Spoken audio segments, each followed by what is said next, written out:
BMW कौन बनेगा उप महापौर presents by Royal Enfield Jai Guru Motors Private Limited, powered by Sports India, New Karni Jewelers, Lakshmi Jewelers, Tesla Batteries, Maa Swaska Private Limited, MM Enterprises, Shri Ganpati Event, Motor Driving Institute Jai Guru Motors Private Limited, Katihar Tire House, Vardhan Enterprises and Kishore Tent House. BMW news लेकर आया है royal Enfield presents कौन बनेगा महापौर। मैं कुमार अभिषेक आपके सामने BMW news की प्रस्तुति कौन बनेगा महापौर नगर निकाय के चुनाव में जितने भी प्रत्याशी खड़े हैं सब अपनी अपनी दावेदारी प्रस्तुत करने में लगे हुए हैं। ऐसे में BMW न्यूज प्रस्तुत करता है ये कार्यक्रम कौन बनेगा महापौर। इस कार्यक्रम का उद्देश्य है कि जितने भी हमारे प्रत्याशी हैं, चाहे वो मेयर के लिए खड़े हो रहे हों, चाहे वो उप मेयर के लिए खड़े हो रहे हों, उनसे जनता, कटिहार की जनता को रूबरू कराना और वो क्या सोचते हैं, कैसे विकास करेंगे कटिहार का, उन सब पे हम आज यहाँ उनसे बात करेंगे। और ऐसे में जिन लोगों को हमने आमंत्रित किया है वो भी हमारे बीच कुछ ही पलों में आ जाएंगे। और ऐसे में मैं सभी कटिहार के वासियों से अनुरोध करता हूं कि हमारे इस कार्यक्रम में आए और जनता के और आपके जो सवाल हैं वो आप अपने उप मेयर और मेयर प्रत्याशी से पूछेंगे।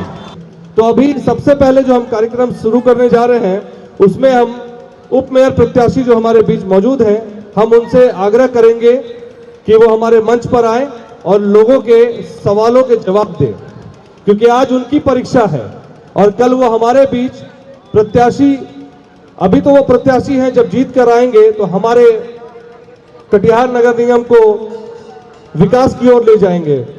तो ऐसे में सबसे पहले मैं मंच पे निवेदन करूंगा आने के लिए हमारे पटना के ब्यूरो चीफ श्री अभिजीत सिन्हा। मैं चाहूंगा कि एक राउंड ऑफ अप्लॉज हो जाए इनके लिए। पटना से हमारे लिए रिपोर्ट करते रहते हैं और अभी ये हमारे बीच जो उप मेयर प्रत्याशी हैं उनका स्वागत भी करेंगे। तो मैं सबसे पहले बुलाना चाहूंगा, थोड़े सीनियर भी हैं, भास्कर प्रताप सोनू अधिवक्ता भी हैं, तो मैं उनका स्वागत करूंगा। कृपया तालियों से उनका स्वागत करें। भास्कर प्रताप सोनू हमारे बीच मौजूद हैं, उप मेयर प्रत्याशी कटिहार नगर निगम के चुनाव में प्रेजेंट करते हुए पुष्पगुच्छ देके स्वागत किया है उन्होंने हमारे ब्यूरो चीफ पटना के अभिजीत जी ने। अब जिनको मैं बुला रहा हूं वो काफी युवा उम्मीदवार हैं और काफी लोगों के बीच चर्चित भी है। मैं अभी बुलाता हूं सत्यम समदर्शी जी को, कृपया वो मंच पर आए।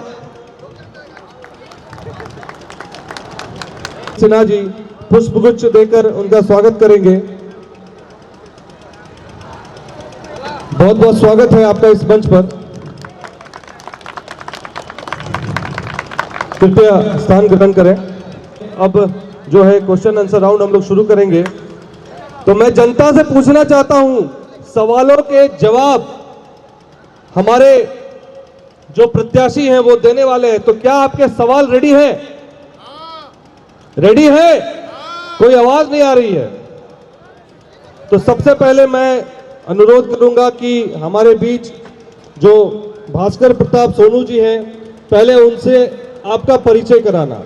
तो ये कौन बनेगा महापौर एवं उप महापौर रॉयल एनफील्ड प्रेजेंट्स जय गुरु मोटर्स प्राइवेट लिमिटेड के द्वारा ये प्रोग्राम आयोजन किया गया है और ऐसे में हम भास्कर प्रताप जी से बात करेंगे। तो सर बहुत बहुत स्वागत है आपका। जनता आज आपको सुनना चाहती है, आपके बारे में जानना चाहती है। तो पहले मुझे अपने बारे में और जनता को अपने बारे में बताएं। सबसे पहले आपके अभिषेक जी, आपके चैनल के माध्यम से इस दुर्गा माता के प्रांगण में उपस्थित नगर निगम के देवतुल्य जो हमारे अभिभावक हैं उनको हम नमस्कार करते हैं और धन्यवाद भी देते हैं कि इस नगर निकाय चुनाव में आप सभी के द्वारा मुझे विशेष प्यार दिया गया है। अपना परिचय पहले बताएं जनता को कि थोड़ा सा आपसे रूबरू हो जाए, फिर क्वेश्चन जो है खुलते खुलते खुल जाएंगे सभी के। मेरा परिचय यही है कि मैं आज नगर निकाय चुनाव में उप मेयर प्रत्याशी के रूप में आप लोगों के बीच में हूँ। मैंने अपने छात्र जीवन से एक छात्र नेता के रूप में अखिल भारतीय विद्यार्थी परिषद से अपनी यात्रा शुरू की है और समय के अंतराल के बाद अखिल भारतीय विद्यार्थी परिषद से एक कॉलेज के सिंपल कार्यकर्ता के रूप में अपनी यात्रा की शुरुआत करते करते पूरे बिहार के अखिल भारतीय विद्यार्थी परिषद के नेतृत्व को अपने हाथ में संभाला है। इस बीच मैंने छात्रों के लिए बहुत सारे आंदोलन किए, बहुत सारे सांस्कृतिक कार्यक्रम किए, बहुत सारे ऐसे मुद्दे थे जिसको मैंने अपने बल पे अंजाम तक पहुंचाया। जैसे अभी कटिहार में डीएस कॉलेज में बीएड कॉलेज है और बीएड के फैकल्टी आई है, तो ये हम लोग के आंदोलन का नतीजा था। सैकड़ों आंदोलन, सैकड़ों कार्यक्रम मैंने अपने छात्र जीवन में और छात्र राजनीति करने के दौरान किया है। भारतीय मजदूर संघ जो विश्व का सबसे बड़ा मजदूर संघ है, उसमें भी मैं सक्रिय कार्यकर्ता के रूप में अपना 6 वर्ष जीवन का दिया है और वर्तमान में भारतीय जनता युवा मोर्चा के प्रदेश प्रशिक्षण प्रभारी के दायित्व में हूँ। पूरे बिहार का प्रदेश प्रशिक्षण प्रभारी होने का दायित्व मेरे जिम्मे में है और इन सारी चीज़ों के बाद मैं पेशे से अधिवक्ता हूँ और वर्तमान में कटिहार व्यवहार न्यायालय में प्रैक्टिस भी करता हूँ, क्रिमिनल लॉयर भी हूँ और इसके साथ साथ मैं अपने बार एसोसिएशन का इलेक्टेड ऑडिटर भी हूँ। यही मेरा लंबा छोटा जो भी करियर आपके सामने है और अपने शक्ति और अपने सामर्थ्य के अनुसार समाज के पहले और अंतिम लोगों तक मैं मदद पहुँचाने का और उनके दुख में, उनके विकट परिस्थिति में खड़ा होने का प्रयास करता हूँ। बहुत बहुत धन्यवाद भास्कर जी से हमने उनकी बात सुनी। अभी हम सत्यम समदर्शी जी के पास आए हैं, उनका परिचय जानेंगे। सत्यम जी, आपका परिचय। सबसे पहले BMW न्यूज़ को बहुत बहुत धन्यवाद और साथ ही जो कटिहार की सम्मानित जनता यहाँ पर दर्शक दीर्घा में बैठे हुए हैं उनको हम प्रणाम करते हैं और साथ ही बताते चलते हैं कि मैं 2-3 छोटे मोटे संगठनों का जिलाध्यक्ष था। उसके बैनर तले मैंने नगर निगम से और कटिहार के डीएम से जितनी भी असुविधा शहर में है, चाहे गंदगी हो, सड़क हो, चाहे सफाई कर्मियों को समय पर पगार नहीं मिलता हो, शौचालय के लिए मांग और रैन बसेरा जो अभी ठंडी में आप देखते होंगे बहुत सारे लोग सड़कों पे सोते हैं, उनके लिए रहने के लिए घर नहीं है, रैन बसेरा की मांग और साथ ही कोरोना काल में मैं समाज के बीच रहा और जहाँ से मुझे फ़ोन आता है, जहाँ भी परिस्थिति अनुकूल रहती है वहाँ मैं जाकर यथासंभव मदद करने की कोशिश करता हूँ और ये विगत कई वर्षों से करता आ रहा हूँ। इसलिए आप लोगों का जो प्यार आशीर्वाद हमको मिल रहा है अभी, सबको हम तहे दिल से धन्यवाद देते हैं और उनके कदमों में नतमस्तक होते हैं। धन्यवाद। तो आपने सुना हमारे दोनों प्रत्याशियों को। अब हम सवाल करने जा रहे हैं, अपना जो सवाल का सिलसिला है वो शुरू करेंगे। आप लोगों के बीच, जनता के बीच हमारे जो वॉलंटियर्स हैं उनके हाथ में माइक है। जो जनता सवाल करेगी और जिनसे सवाल करेगी हमें बताएगी कि हम किससे सवाल करने वाले हैं, तो फिर वो हमें बताएंगे तो हमारा वॉलंटियर उनके पास चला जाएगा माइक लेके और फिर आप सवाल करेंगे और बताएंगे कि आपका सवाल किनसे है। तो अब हम शुरू करते हैं। तो सवाल के लिए सभी लोग रेडी हैं? चलिए, तो पहला सवाल मैं भास्कर प्रताप सोनू जी से करना चाहूंगा। जैसा आपने अभी बताया कि आपकी जो राजनीति रही है, छात्र जीवन से आपने शुरू किया, फिर आप बार इलेक्शन में भी सक्रिय राजनीति में भी रहे। आपको क्यों जरूरत महसूस हुई कि जो सक्रिय राजनीति में आने का जो आपने प्लान किया और आज आप उप मेयर के प्रत्याशी के तौर पे यहाँ पर हमारे बीच मौजूद हैं, क्या जरूरत महसूस हुई? खड़ा होकर आंसर दें। ठीक, जैसे आप कंफर्टेबल समझे। देखिए, सबसे पहली बात तो यह है कि सेवा करने के लिए अगर अंदर में इच्छा हो तो आप सफाई करके भी सेवा कर सकते हैं और देश के सरहद पर बंदूक उठाकर, गोली खाकर भी सेवा कर सकते हैं। सेवा हम लोगों का संस्कार है मैं संघ की पृष्ठभूमि से आता हूं, बाल संघ सेवक के रूप में मैंने काम किया है और वर्तमान में भी एक संघ सेवक के नाते मेरा यह धर्म है कि मैं जब भी मौका मिलूं सेवा करूं। अब आपको मैं ये बताना चाह रहा हूं कि सेवा के साथ साथ मजबूती से बाहरी शासन और प्रशासन के कान के पर्दे को हिलाने के लिए एक मंच की जरूरत पड़ती है और बिना मंच, बिना पद, बिना दायित्व के आप चाहकर भी उस बाहरी शासन प्रशासन के पर्दे को नहीं हिला सकते हैं।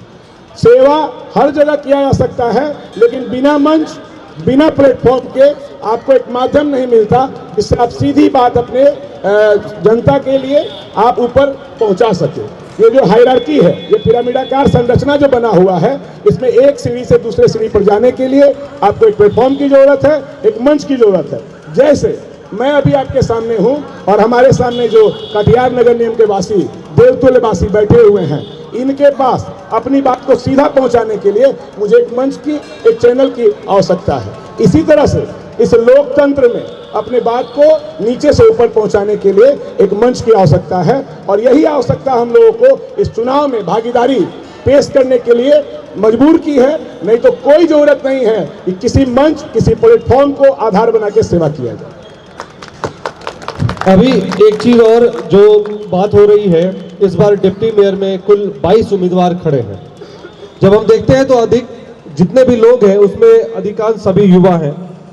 जनता आपको ही क्यों चुने, ये बड़ा सवाल उठता है, इस पर क्या कहेंगे? जनता, आज की जनता, सन 2022 की जनता और सन 1950 की जनता, 1952 की जनता, जब पहली बार लोकतंत्र का चुनाव भारत में हुआ था, उस दोनों में बहुत जमीन और आसमान का अंतर है। जनता जागरूक है, जनता शिक्षित है, जनता जो है चीजों को समझ रही है। तो जनता जो है किसी के बहकावे में धर्म, धन, लालच, लोभ, मोह, भय के चक्कर में आने वाली नहीं है। लेकिन इसमें तो अभी जो देखा जा रहा है लगभग सभी लोग यही कर रहे हैं। क्या कर रहे हैं? सभी लोग कहीं ना कहीं जो देख रहे हैं कि जनता को लोग लुभावने वादे कर रहे हैं, इस पे क्या बोलेंगे? बोल रहे हैं ना आपको कि शराब बेच के, शराब, मुर्गा, पैसा या और भी लुभावने चीज पर्व में पूजा सामग्री देके अगर लोग या पैसा खर्चा करके वोट लेने लगे और राजनीति के शीर्ष पे पहुंचने लगे तो कब का देश बर्बाद हो जाता है। आज भी जनता और कल भी जनता को इतनी समझ थी। कुछ बिजनेसमैन हैं, कुछ ऐसे बिजनेसमैन हैं जो पैसा लगाते हैं और एक का 10 गुना लाभ कमाने के लिए ये हथकंडा अपनाते हैं। लेकिन मूर्ख जनता नहीं है, चीजों को समझ रही है। विकास मुद्दा है और जो विकास करेगा, जो समाज के लिए खड़ा रहा है, जो समाज के लिए लाठी खाया है, जो समाज के लिए जेल गया है, जिसने समाज के विकट परिस्थिति में अपना 100% देने का काम किया है, चाहे वो कोरोना का काल रहा हो, बाढ़ का काल रहा हो या दुख रहा हो, दर्द रहा हो, जब जब एक समाज सेवी अपना पूर्ण शक्ति के साथ समाज का सेवा किया है, करता है, तो जनता उसको साथ देती है, उसके माथे पर अपना आशीर्वाद देती है, चाहे मैं या चाहे कोई और। अब रही बात कि मुझे ही क्यों चुने, मैं जनता से सीधा कहना चाहता हूं कि मुझे मत चुनिए। आप खुद समझदार हैं। 22 कैंडिडेट उप मेयर के रूप में नगर निकाय चुनाव में आपके सामने हैं। अगर आपको चुनना है तो आप अपना, अभी भी 5 दिन है चुनाव में, आज 23 तारीख है, 28 तारीख को निर्वाचन होने वाला है, तो आप 5 दिन में एक मापदंड तैयार कीजिए कि मेरा जनप्रतिनिधि कैसा हो।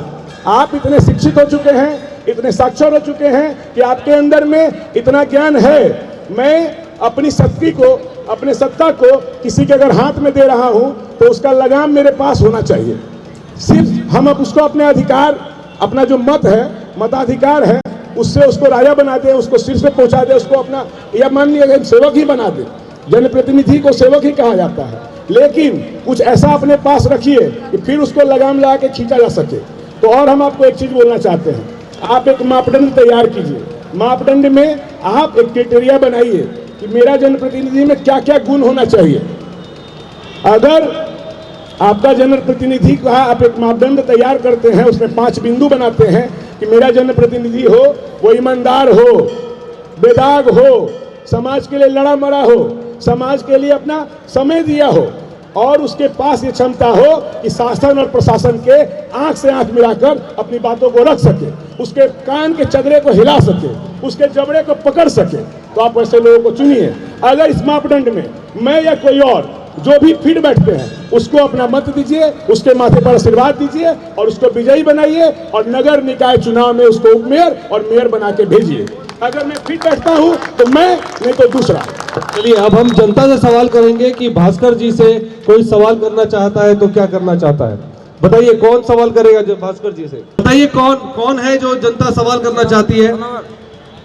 कोई नहीं। चलिए हम अगले सवाल की तरफ बढ़ते हैं। अब हम चलिए एक सवाल है हमारे, एक सवाल है जी। आपका शुभ नाम? जेके आनंद, मेरी अपनी इंस्टीट्यूट है आनंद इंग्लिश टीचिंग पर, और मैं अपने वार्ड से एक बार वार्ड प्रतिनिधि में खड़ा हो चुका हूँ और आज बहुत अच्छा लगा। ये पहली बार इस तरह की आयोजन जो है हमें सुनने को मिला। जस्ट बगल में मेरा कोचिंग है, मैं वहाँ से देख रहा था।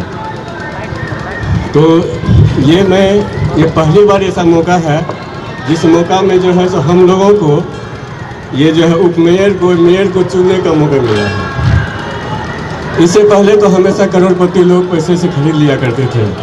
आज जनता के बीच में यह मौका मिला है। हम चाहते हैं कि ऐसे व्यक्ति को चुनें जो इसका अधिकार को समझें, उसका कार्यकाल क्या है, उसके पास क्या अधिकार है, वो अपने शहर के लिए क्या कर सकते हैं। तो मैं चाहूँगा कि भास्कर जी से जो है कम से कम जो है कि एक उपमेयर का क्या कार्यकाल है, उनके पास क्या पावर है, वो हम लोग के लिए क्या उनका सवाल है कि उपमेयर के लिए उनका कार्यकाल जो जिस तरह का होता है वो सवाल उन्होंने किया कि किस तरह के कार्य वो करते हैं।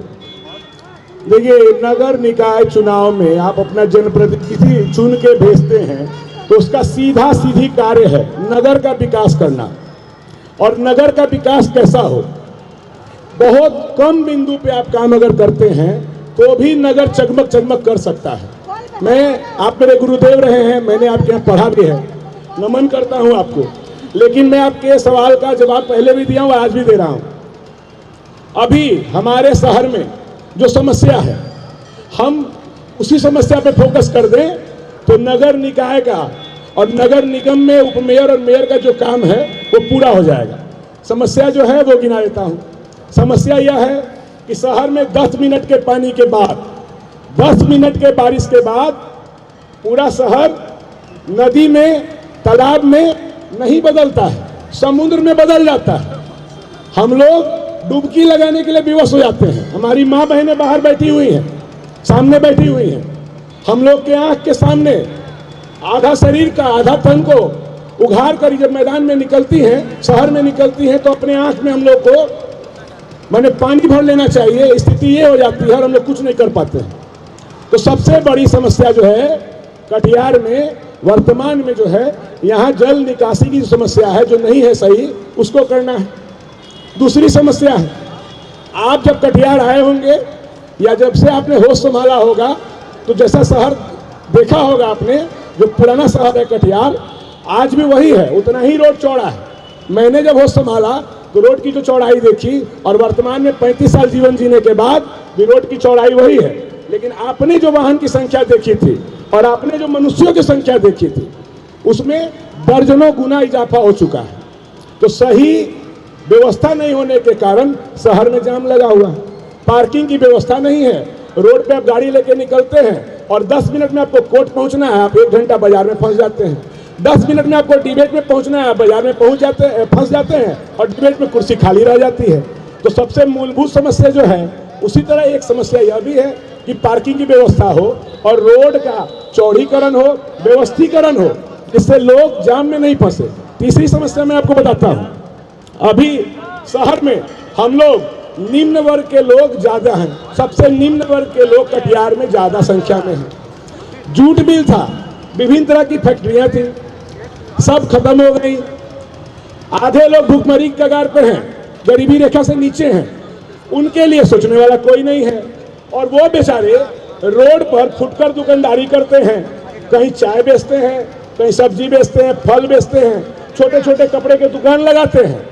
और आए दिनों अतिक्रमण हटाओ अभियान के नाम पर पुलिसिया डंडा चलता है, उनके ऊपर लाठियां चटकाई जाती हैं, देह पर लाठियां तोड़ दी जाती हैं और उनके दुकान को जेसीबी मशीन से उखाड़ कर बाहर फेंक दिया जाता है, बिना यह सोचे कि उनके पेट का जो भूख है वो कैसे पूरा हो पाएगा। उनके पेट को कौन भरेगा? जब उनका रोजी रोटी छीन लिया जाएगा तो फिर उनका पेट कैसे चलेगा, ये कोई नहीं सोचता। बिना वैकल्पिक व्यवस्था किए हुए, बिना कोई ऐसा जगह उन लोगों को दिए हुए जहां वो अपना रोजी रोजगार कर सके, अपने धंधा कर सके, सैकड़ों समस्याएं हैं। और उन सैकड़ों समस्या के लिए हमको लगता है कि हम लोग अभी जिस डिबेट में हैं उसके लिए पर्याप्त समय नहीं है।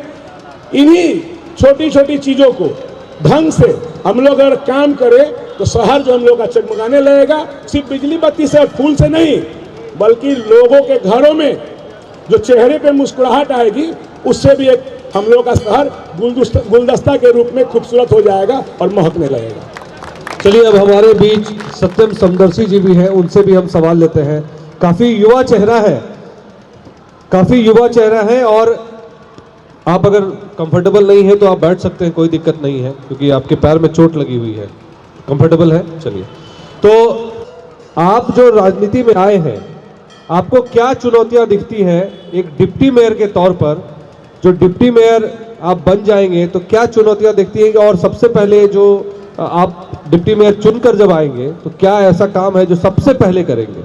सभी लोग तो कह रहे हैं कि रोड नाला वगैरह बना देंगे, सबसे पहला काम वो क्या करेंगे? सबसे पहले डिप्टी मेयर अगर मैं बन जाता हूं तो मेरे हिसाब से जो बिचौलिए नगर निगम पर राज कर रहे हैं, जो भ्रष्टाचारी नगर निगम में घूम रहे हैं, अगर आप एक मृत्यु प्रमाण पत्र हो, जन्म प्रमाण पत्र हो, आप अगर बनाने के लिए जाते हैं, आपको महीनों दिनों तक चक्कर लगाना पड़ता है। और जो टैक्स की रसीदें हमारे घरों की कटती है वो ऑनलाइन होनी चाहिए, जो लोग घर बैठे उसका रसीद को काट सके। अभी जो भी काटने के लिए रसीद आते हैं ज़रूर आपसे कुछ ना कुछ अनाप शनाप मांगते होंगे और हमने देखा है ऐसा। और जब आप प्रमाण पत्र बनाने जाते हैं, अभी चुनाव लड़ने के समय में जब हम रसीदें कटाने गए तो कभी वो ऑफिस में नहीं रहते थे, कभी वो क्षेत्र में रहते थे, कभी क्षेत्र में खोज रहे हैं तो वो ऑफिस में बैठे हुए हैं। ये सब की पारदर्शिता होना बहुत ही ज़रूरी है। रोड, नाली, बिजली और क्या कहते हैं शिक्षा, स्वास्थ्य, ये सब तो मुद्दाएं बरसों से हैं, जब से देश आज़ाद है तब से मुद्दाएं हैं, लेकिन इस पे कार्य क्यों नहीं हो रहा है? आप लोग खुद सोचिएगा, क्योंकि जब तक भ्रष्टाचारी हम पर राज करेंगे तब तक ये व्यवस्था यूं ही बनी रहेगी। इसलिए हम आए हैं, हम चाहते हैं कि आप लोगों का आशीर्वाद मिले और हम इसको बदलने में यथासंभव पूरी जी जान लगाएंगे और कोशिश करेंगे कि भ्रष्टाचारियों को नगर निगम से निकाल फेंकने का कार्य किया जाएगा। अभी कुछ दिन पहले ही न्यूज में देखे होंगे कि कुछ नामचीन चेहरे जिनका नाम अभी कुछ करोड़ों घोटालों में नाम आया है, ऐसे लोगों को, ऐसे लोग फिर से उम्मीदवार हैं। इसलिए आप लोगों से निवेदन है कि अभी झांसों में नहीं आए और हम वादा करने पर नहीं, काम करने पर भरोसा रखते हैं और अगर आप लोग आशीर्वाद बनाएंगे तो हम जरूर कार्य करके दिखाएंगे। चलिए, भ्रष्टाचार वाले मुद्दे पर कोई सवाल है जनता के बीच से? भ्रष्टाचार के मुद्दे पर एक सवाल है, एक अंकल है वो सवाल करना चाह रहे हैं। सबसे बड़ी बात हम सत्यम जी से कहना चाह रहे हैं, सत्यम जी आप भ्रष्टाचार पे ये जो बोले लगान लगना चाहिए, आपका मकसद है तो हमको खुशी है, कि मेरा भी पुतो खड़ा 6 नंबर है, वो भी मेयर प्रत्याशी है, लेकिन भ्रष्टाचार पे आप हैं, अच्छी बात है, हम इसी बात को और आगे भी इसको मेरा सवाल है कि अगर ज़रूरत पड़ेगा आपको इस भ्रष्टाचारी को ख़त्म करने के लिए तो हमको भी कभी बोलिएगा, ज़रूरत पड़ेगा तो मैं भी आपके साथ खड़ा हूँ। चलिए, सवाल लेते हैं सवाल। और जैसा कि सत्यम जी ने कहा कि भ्रष्टाचार पे कोशिश करेंगे कि वो लगाम लगाएंगे। कितने लोग मानते हैं कि नगर निगम में भ्रष्टाचार होता है?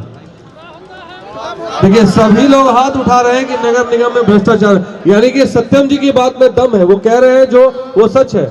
आप लोग के भी होल्डिंग टैक्स वगैरह में आप लोगों को पैसा देना पड़ता है, करेक्ट? सर्टिफिकेट, ठीक है। सवाल कोई सवाल करना चाहेंगे भ्रष्टाचार के ऊपर?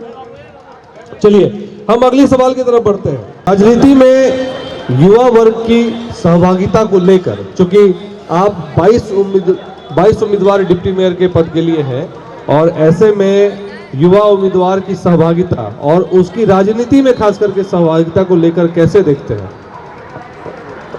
सबसे पहले जो 22 उम्मीदवार उठे हैं, कहीं ना कहीं वो समाज में कुछ ना कुछ कार्य किए होंगे, उस आधार पर वो अपनी सहभागिता नगर निगम में देना चाह रहे हैं। सबको भगवान खुश रखे और अपने अपने जगह पर सब कार्य करे। और युवा, ये देश युवाओं का देश है।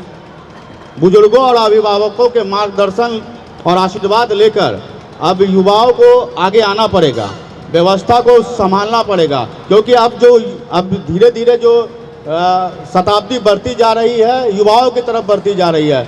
और बुजुर्गों का आशीर्वाद और मार्गदर्शन रहेगा तो कटिहार भी जो स्थिति है कटिहार की, वो उसमें ज़रूर कहीं ना कहीं बदलाव आएगा, कहीं ना कहीं बेहतरी साबित होगी। इसलिए हम जितने भी युवा उम्मीदवार उठे हैं, हम चाहेंगे कि आप अभी बड़े भाई ने बताया कि आप एक मापदंड तैयार कर ले कि आपका उम्मीदवार कैसा हो, और आप लोगों से बस यही अनुरोध करना चाहेंगे, उस मापदंड में युवाओं को रखें। जो युवा आपको बेहतर लगे उसके साथ जाएं और उस पर अपना आशीर्वाद बनाएं। अभी जनता भी बैठी हुई यहाँ पे। सत्यम जी से कोई सवाल करना चाहे तो कर सकता है। मुझे बताइए, हमारा वॉलंटियर आपके पास जाएगा। हेलो सत्यम जी, आपने भ्रष्टाचार के ऊपर बहुत ही अच्छा बोला, और जहाँ तक मेरा मानना है भ्रष्टाचार हमारे खून में है, तो इसको मिटाना इतना भी आसान काम नहीं है। ये पूरे भारत में है और कटिहार इसका अंग है। लेकिन आप उप मेयर पद पे, डिप्टी मेयर के पद पे इलेक्शन लड़ रहे हैं।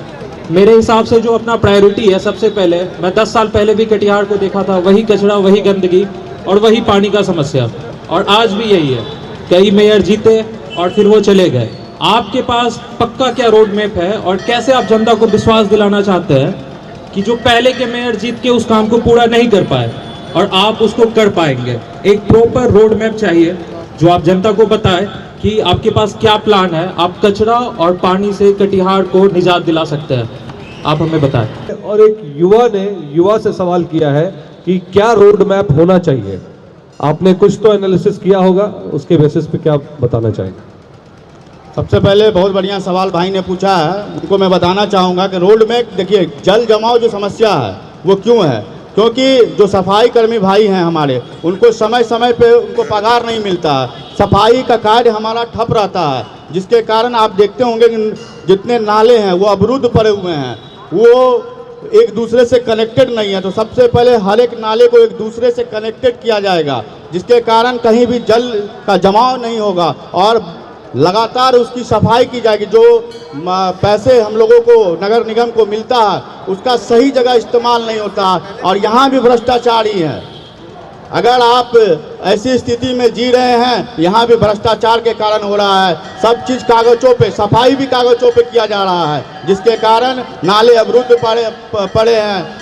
न सड़क बन पा रहा है, न नालों की सफाई हो पा रही है, ना क्या कहते हैं सफाई कर्मी को पगार मिल पा रहा है। आप देख रहे हैं न्यू मार्केट का इलाका अतिक्रमित है। क्यों है? क्योंकि आज तक नगर निगम ने कहीं भी ऐसे फुटकर दुकानदारों के लिए कोई व्यवस्था नहीं की है, इसलिए वहाँ पे भी जाम की समस्या लगी रहती है।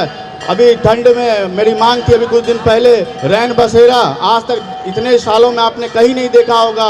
आप बाहर शहरों में देखा होंगे कि रोड पर सोने वाले लोगों के लिए रैन बसेरा बनाए जाते हैं। हमारे शहर में कहीं भी ऐसी सुविधाएँ लोगों के लिए नहीं की गई है, ना पब्लिक टॉयलेट्स हैं। तो अब कर क्या रहे हैं? जो 10 सालों से नगर निगम बना है, जो जीते हुए मेयर, डिप्टी मेयर, जो भी वार्ड कमिश्नर रहे हैं, उन्होंने किया क्या है?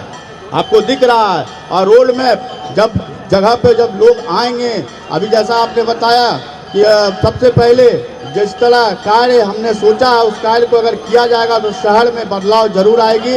और सबसे पहले सड़कों पर ध्यान दिया जाएगा, नालों पर ध्यान दिया जाएगा, और जो कर्मी हमारे नगर निगम में कार्य कर रहे हैं उनको अगर खुश रखा जाता है समय से, जो सफाई कर्मी कार्य कर रहे हैं, तो जरूर सफाई शहर साफ होगा और इस तरह की व्यवस्था कुव्यवस्था नहीं रहेगी। अभी अब सवाल लेंगे भास्कर जी से, और भास्कर जी से सवाल ये है कि अभी जब BMW न्यूज़ की टीम ने जब सर्वे किया, जो घूम घूम के जाके हमने वार्डों में भी अपना एक प्रोग्राम किया, कौन बनेगा वार्ड पार्षद, ऐसे में हमें जो समझ में आया एक चीज, इस चुनाव में जातीय आधार पे वोट बढ़ते हुए दिख रहे हैं। इस पर क्या कहेंगे आप? देखिए, देखिए, मेरा मानना है कि जाति सिर्फ एक चीज के लिए है, रिश्तेदारी करने के लिए, बहन बेटी के लिए, दुल्हा खोजने के लिए, जीजाजी खोजने के लिए। जाति का कोई स्थान नहीं है।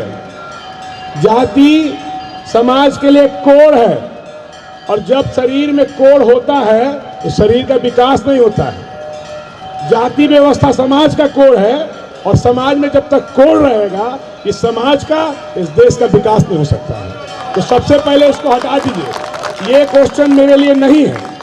मैं जाति, धर्म, लिंग, संप्रदाय से ऊपर सोच रखता हूं।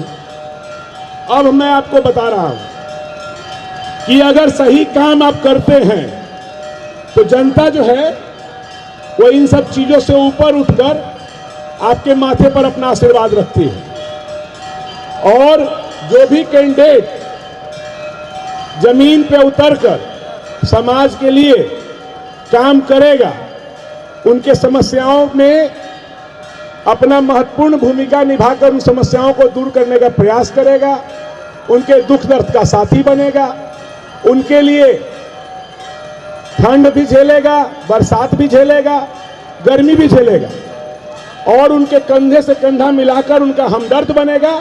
जनता उसके साथ खड़ी रहेगी, और वो अगर कैंडिडेट मैं हूं तो मेरे माथे पर आशीर्वाद मिलेगा जनता का, और मैं अगर नहीं हूं तो मेरे सामने जो मेरे भाई लोग हैं जो इस कैंडिडेट के इस नगर निगम चुनाव में उप मेयर के प्रत्याशी हैं, जनता उनके माथे पर आशीर्वाद रखेगी। मालिक तो जनता है, जनार्दन तो जनता है। लोकतंत्र का जो ये मंदिर है, उस मंदिर में जो पुजारी हैं वो तो जनता है, जो देवता है वो जनता है, और देवता को तय करना है कि आशीर्वाद किसको देना है, भास्कर सिंह को देना है कि XYZ को देना है। ये सवाल अब जनता से भी है कि जनता जो ये जो कह रहे हैं, इस पे जो सवाल आ रहा है कि भाई किसको वोट दे, क्या अब इतनी सारी बातें हुई, हमने बात की तो मापदंड वाली बात आई। ऐसे में अब यह है कि क्या जनता किस तरह से चीजों को देखती है, मापदंड कैसा होना चाहिए, क्या सवाल रहेगा? कोई सवाल करना चाहता है इसमें? हेलो, मेरा सवाल भास्कर सिंह से है। इस चुनाव में एक होड़ लगा हुआ है कि कौन सबसे बड़ा हिंदू है, इस पे आपकी क्या राय है? कौन सबसे बड़ा हिंदू है, सवाल है। सिंधु नदी के किनारे बसने वाले लोग, सिंधु सभ्यता में रहने वाले लोग, जो बाहर से बाहरी आक्रमणकारी इंडिया आए थे, और जब उन्होंने इतिहास लिखना स्टार्ट किया था तो उनके मुंह से 100 के जगह पे ह उच्चारण होता था, और वो सैंधव नहीं बोल के हैंदव बोलते थे, और वो सिंधु नहीं बोल के हिंदू बोलते थे। तो जाके पूछिए जो हिंदू ध्वज भावक बनते हैं कि हिंदू का मतलब क्या है, हिंदू शब्द की उत्पत्ति कहाँ से हुई है, पहले उस शब्द के बारे में वो बता दें तो मैं मान लूंगा कि वो हिंदू का चेहरा है। और रही बात हिंदुत्व के चेहरे की बात, तो भाई ये मैंने भगवा जो अपने कंधे पे डाला है, ये मैंने अपने बाल अवस्था में ही संघ की सेवा करने के साथ और एक हिंदू परिवार में जन्म लेने के नाते शुरू किया था, और 2 दशक से ज्यादा समय मैंने बिना शादी विवाह किए हुए इस ध्वज को धो रहा हूं। तो अगर आपको लगता है कि मैं नहीं हूं, कोई और है, तो तय आपको करना है कि कैसे मैं नहीं हूं और कोई और है, और वो जो है वो कैसे है और मैं कैसे नहीं हूं। तो चलिए, अब मैं अगली पंक्ति में बैठे हुए भैया है, वो सवाल करना चाहते हैं। आपका नाम क्या है? मैं प्रभाकर झा, स्थानीय दुर्गा स्थान का निवासी हूँ, और आपके चैनल को धन्यवाद देता हूँ कि आज में आप एक अच्छा कार्यक्रम लगाया दुर्गा स्थान मंदिर परिसर में, कौन बनेगा महापौर एवं उप महापौर। उस कड़ी में आज अपने भास्कर भाई हैं, चाहे सत्यम भाई हैं, छोटे भाई हैं, उनसे एक सवाल होगा कि अगर आप उप मेयर बनते हैं तो आप सबसे पहला काम जो चाहते हैं कि ये होना चाहिए, ये पहली प्राथमिकता, और जो आपके मन में हो रहा है कि अगर हम मन जाएंगे, एक इंसान के मन में आता है कि अगर हम प्रधानमंत्री बन जाए तो ये करेंगे, अगर आप मेयर बनते हैं तो सबसे मेरे आपके दिमाग में कौन ऐसा काम है कि इस कटिहार के लिए बेहतर होगा, जो आप करना चाह रहे हो?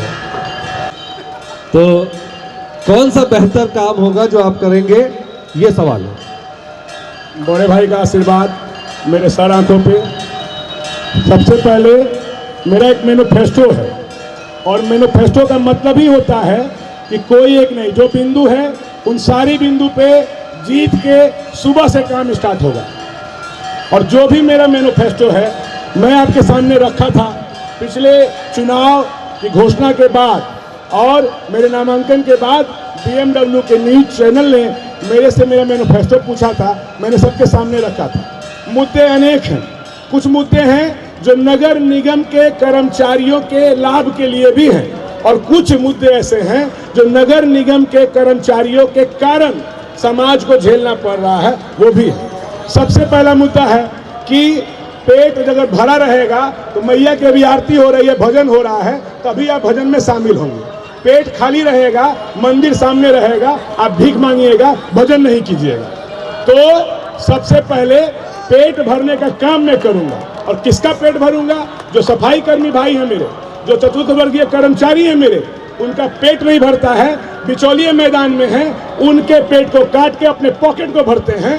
उन बिचौलियों को लात मारने का काम नगर निगम की जनता मुझे अपना जनप्रतिनिधि चुनकर भेजती है, तो मैं करूंगा। बहुत बहुत धन्यवाद। अभी एक दूसरा सवाल लेते हैं आप सत्यम जी से। सत्यम जी, सभी लोगों का कहना है कि क्या आप सबसे पहला काम करेंगे, और जो अभी जिस तरह की चीज़ें हो रही हैं कि भ्रष्टाचार भी हो रहा है, ऐसे में नगर निगम को नरक निगम मतलब लोग कहते हैं, कटिहार को नगर निगम की जगह नरक निगम कहते हैं। कैसे नरक को नगर बनाएंगे आप?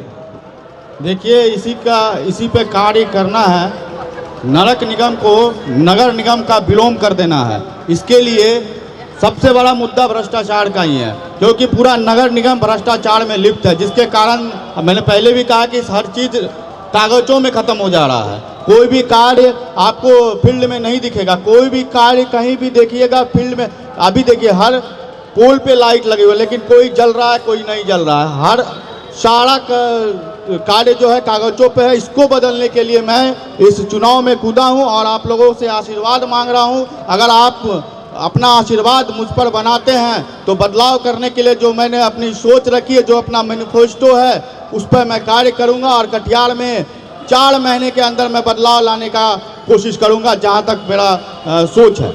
ये सवाल एक इसमें छुपा हुआ था। जो सवाल ये है कि लोग आप पर क्यों भरोसा करें, क्योंकि जैसे आप भ्रष्टाचार का आरोप लगा रहे हैं, जनता भी लगा रही है। ऐसे में जो पुराने जो उम्मीदवार हैं, प्रीवियस जो रह चुके हैं, उस पर लग चुके हैं भ्रष्टाचार का आरोप, तो क्यों आप पर विश्वास करे जनता? क्या है आप में?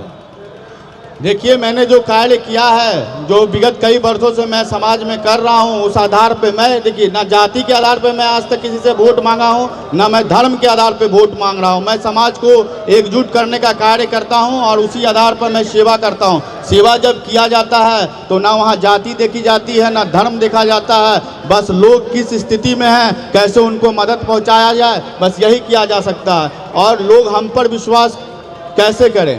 लोगों को बदलाव के लिए नए चेहरों को आगे लाना ही पड़ेगा। अगर आप फिर से वही पहले वाले चेहरे को लाते हैं तो विकास का मुद्दा जो है मुद्दा ही रह जाएगा। बस इसलिए चाहेंगे कि आप नए चेहरों को लाएं और एक बार हम पर भी भरोसा करें, आशीर्वाद बनाएं। बदलाव जरूर होगा कटिहार में, बस हम यही निवेदन करना चाहते हैं। युवाओं में जिस तरह से अभी भी जैसे जातिवाद का मुद्दा है, ऐसे में राजनीति को, आपको नहीं लगता कि राजनीति किसी दूसरे तरफ मोड़ ले रही है? अभी जिस तरह की चीजें होती रहती हैं, तो ऐसे में जातिवाद नहीं आना चाहिए राजनीति में, इस पर क्या बोलेंगे? बहुत बढ़िया बात बताया आपने कि जातिवाद का मुद्दा सबसे अहम है। जातिवाद, कोई खुद को सबसे बड़ा हिंदू बताने की कोशिश कर रहा है, कोई सबसे बड़ा मुस्लिम बताने की कोशिश कर रहा है, लेकिन कार्य क्या किया है समाज के लिए? लोग, जनता देख रही है, जनता बुड़बक नहीं रही, सभी पढ़े लिखे लोग हैं, सभी को दिख रहा है कि कौन कार्य किसने कितना किया है समाज के लिए, और लोग उसको आशीर्वाद बनाएंगे। और जातिवाद का मुद्दा, तो अभी बड़े भाई ने सही कहा कि आप जाति देखकर अगर वोट देते हैं तो यदि नगर निगम से आप कोई रिश्तेदारी नहीं कर रहे हैं और धर्म देखकर वोट दे रहे हैं, तो वहाँ कोई मंदिर मस्जिद नहीं है कि लोग वहाँ पूजा पाठ करने के लिए जा रहे हैं। अच्छे उम्मीदवार को जिताएं। अगर आपको विकास चाहिए होगा, अगर शहर में सुख समृद्धि हो, समृद्ध कटिहार हो, कटिहार का सौंदर्यीकरण हो, तो अच्छे उम्मीदवार को देखें और उसको अपना आशीर्वाद बनाएं। तो अभी हमारे बीच सत्यम जी भी है, भास्कर जी भी है, जनता भी है। मैं जनता से एक रिक्वेस्ट और करूंगा कि हमारा चैनल BMW न्यूज़ चैनल को आप अभी के अभी अपने मोबाइल में सब्सक्राइब करें, ताकि हमारी जो खबरें होती हैं, क्योंकि हम सच के साथ हैं, हम सच दिखाते हैं, और जो सच होता है वो आपको खुद पता चल जाएगा देखकर खबर कि खबर में कितनी सच्चाई है। और आप यकीन मानिए, जो खबर हम आपको दिखाते हैं वो उसकी पूरी तरह से हम जांच पड़ताल करते हैं। कभी कभी हो जाता है, मैं मानता हूं इस बात को, लेकिन जो खबरें हम दिखा रहे हैं आपको अपने चैनल के माध्यम से, उसमें अगर आप बात करेंगे तो 90% आपको सत्यता मिलेगी। इसलिए मैं अनुरोध करूंगा यहाँ की जनता से कि हमारा चैनल BMW न्यूज़ कटिहार अगर आप सर्च करेंगे YouTube पे, तो आपको BMW न्यूज़ का सबसे ऊपर में लोगो मिलेगा, जहां आपको सब्सक्राइब करने का ऑप्शन मिलेगा। तो BMW न्यूज़ ये कार्यक्रम कर रही है कौन बनेगा महापौर एवं उप महापौर, presents by royal Enfield Jai Guru motors private limited, powered by sports India, new Karni jewellers, Lakshmi jewellers, मासवास्का private limited, partner sponsors Kishore tent house, Vardan enterprises, Katihar tyre house, driving school, Jai Guru motors private limited, Shri Ganpati events and MM enterprises जो electric bike का showroom है। तो अब इस कार्यक्रम को, उपमेयर के कार्यक्रम को हम लोग थोड़ा सा खत्म करने की ओर जा रहे हैं। एक सवाल मैं अब भास्कर जी से भी वही सवाल करूंगा, क्यों जनता आपको वोट करे? क्या है आपके वादों में कितना दम है? क्योंकि हर बार मैं सवाल ये जनता से भी करूंगा, आपको भी ऐसा फील होता होगा कि वादे सब लोग करके आते हैं, लेकिन वादों पर खड़ा कोई ही उतरता है। तो ऐसे में सवाल आपसे ये है, जनता सवाल नहीं करिए, मैंने सोचा ये सवाल मैं अपनी तरफ से ही कर दूं, क्यों ऐसा होता है कि सभी लोग वादे तो करके जाते हैं, लेकिन वादे हैं, वादों का क्या? देखिए, सबसे पहले तो मैं आपको कहना चाहूंगा कि कहा जाता है कि यूथ पावर नेशन पावर, युवा शक्ति राष्ट्र शक्ति। छोड़िए अब उन पुराने चेहरों को जिनके चेहरे में, जिनके बनावट में जंग लग गई है। लाइए युवाओं को जिनके अंदर में उत्साह है, शक्ति है, जोश है, रीढ़ सीढ़ी है, कंधा खड़ा है। उनको छोड़िए जो आज आपके सामने करोड़ों, सैकड़ों करोड़ के घोटाले में संलिप्त हैं। आप नए चेहरे को लाइए और नए चेहरे में जो आपको लगे कि लायक हो, उसको अपना जनप्रतिनिधि बनाइए। रही बात कि मुझे ही जनता क्यों चुने, मैं ये कहना चाह रहा हूं कि आपका क्वेश्चन एक और था कि लोग आते हैं, लुभावने वादे करते हैं, और फिर जब उनको जगह मिलती है, जब उनको पद मिल जाता है, तो वो मुकर जाते हैं। और वादों का क्या? वादे हैं वादों का क्या? वादे हैं वादों का क्या? वादे हैं वादों का क्या? यही लाइन उनके लिए फिट बैठती है और वो निकल जाते हैं। मुझे आज आप जब से जान रहे हैं, या जो भी मेरे अभिभावक मेरे सामने हैं, चूंकि मैं इसी बात से आता हूं, तो लगभग लोग मुझको जानते हैं और मेरे अभिभावक की तरह हैं। तो उन्होंने देखा है कि भास्कर प्रताप सोनू ने बिना किसी पद, बिना किसी लालच, बिना किसी स्वार्थ, बिना किसी इच्छा के समाज के लिए, समाज में अपने उम्र के हिसाब से समाज के लिए दिया है। क्या दिया है?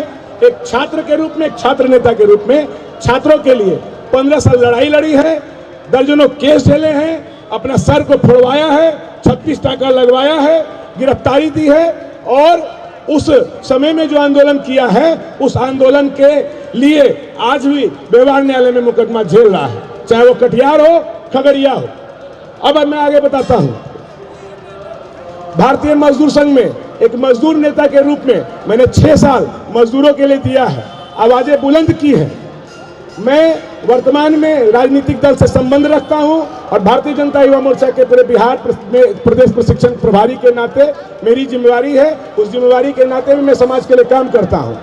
आपने देखा होगा समाज में सैकड़ों ऐसी घटनाएं हुई हैं, कुकर्मित घटनाएं हुई हैं, जिसमें हमारे बच्चों का और हमारे परिवार के लोगों का जान गया है। और धनाढ्य लोग, शक्तिशाली लोग, प्रभुत्व वाले लोग पैसे के बल पर उस मामलों को दबाने का प्रयास किए हैं। राहुल हत्याकांड रहा हो, शुभम हत्याकांड रहा हो, अर्पिता हत्याकांड रहा हो, सौरभ हत्याकांड रहा हो, महासेठ की पुत्री का हत्याकांड रहा हो, भास्कर सिंह ने रोड पर उतरकर आंदोलन किया है। और भी नाम है, मैं आपको उन नाम को गिनाकर मैं अपनी उपस्थिति और अपनी प्रशंसा नहीं करवाना चाहता। मैंने उनके लिए मुद्दे को जमीन से उठाया है और न सिर्फ मुद्दे को उठाया है, अपनी शरीर की, अपनी शक्ति का 100% दिया है और उन मुद्दों को उठाकर अंजाम तक पहुंचाया है। और जो लोग इसमें शामिल रहे हैं उनको हथकड़ी लगी है, उनकी गिरफ्तारी हुई है और बहुत को सजाएं हो चुकी हैं। ये मामले मैं बिना किसी पद पर, बिना किसी लाभ के पद पर रहते हुए किया है। तो मैं जनता को आज आपके मंच के माध्यम से कहना चाहता हूं कि भास्कर सिंह को समाज की सेवा के लिए किसी मंच ही मिले ये जरूरी नहीं है। भास्कर सिंह अगर फिट बैठते हैं तो जनता मालिक है, जनता जनार्दन है, जनता देवता है इस लोकतंत्र की, वो मुझे आशीर्वाद देगी और मैं काम करूंगा। अगर मेरे माथे पर आशीर्वाद मिलता है तो भी मैं मैदान में जनता के लिए हूं और नहीं भी मिलता है तो भी मैं जनता के लिए हूं। चलिए, आपने भास्कर जी को सुना और अब मैं भास्कर जी से एक छोटा सा कहूंगा कि क्योंकि उप मेयर की समाप्ति, प्रोग्राम की समाप्ति हम लोग करने जा रहे हैं, क्योंकि मेयर के सवाल है। सबसे पहले मैं धन्यवाद देना चाहता हूं BMW चैनल को और उनको जो मदद किए हैं, जितना लगा हुआ है उनको भी मैं मदद करना चाहता हूं। और दूसरी बात बड़ा दुख के साथ कहना पड़ रहा है कि 22 को उप महापौर के लिए खड़ा हुए हैं, लेकिन यहाँ उपस्थित मात्र 2 आदमी हुए हैं। इनको देख करके हमने और लोगों को भी आमंत्रित किया था, बट वो लोग प्रचार प्रसार के कारण नहीं आ पाए और हमारे बीच जो लोग मौजूद थे हम लोग सवाल कर रहे हैं। आप अपना सवाल प्लीज, जो सवाल नहीं आए, इसका मतलब है कि वो मतलब डर रहे हैं पब्लिक से सामने खड़ा। ये देखिए, ये जनता का बहुत बड़ा सवाल है कि डर रहे हैं। सत्यम समदर्शी जी भी है हमारे बीच मौजूद। सत्यम जी, अब एक छोटा सा 1 लाइनर आपसे लूंगा। जी जी जी। मेरा प्रश्न ये है, बहुत फौलाद के साथ मतलब कि कह रहे हैं कि हम ये विकास करेंगे, वो विकास करेंगे, बहुत खुशी हो रही है। और ये BMW वाले जो हैं, ये सारे पब्लिक की आंख खोल करके इन लोगों की बात सुन रहे हैं, आंख खोला करके। तो हमारा प्रश्न ये है कि मेयर में जो खड़ा हुए हैं वो सब घरेलू महिला हैं।